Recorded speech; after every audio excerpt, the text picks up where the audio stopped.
But there is still much work to do. We still have inflation that is much too high. That's causing a lot of pressure for families up and down the country. That's why we've got to stick to our plan to get inflation down, to get growth up, and to get the economy motoring in the way that we all want.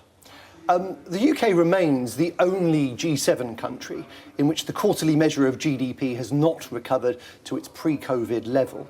In March, the economy went backwards.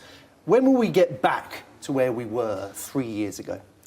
If you look at the most up-to-date monthly figures, we are now above pandemic levels across the whole economy, but only marginally. And we want to see much faster growth. That's why we need to stick to our plan, above all to bring inflation down, because that's a drag on growth. But also, part of that plan is to relieve the pressure on families as we go through this difficult period.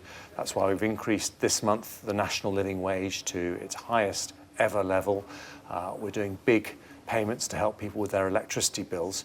But the long-term solution is not subsidy, it's actually getting inflation down and growth up. And on the quarterly basis, when will we get back to where we were? I think it's for the economists to say when we are going to get our quarterly levels back to pre-pandemic levels, but Germany is also in the same situation as we are. The bigger picture here is that growth is picking up much faster than anyone thought possible.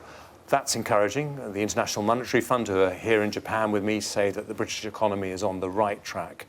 But there's much to do. We've still got to get inflation down, and we've got to stick to our plan to make sure we remove those pressures on people's weekly shopping bills. Strike action is holding back growth. It's also leading to cancelled operations and school closures.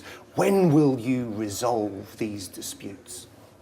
We want to resolve the public sector strikes as quickly as we can. We're prepared to be completely reasonable.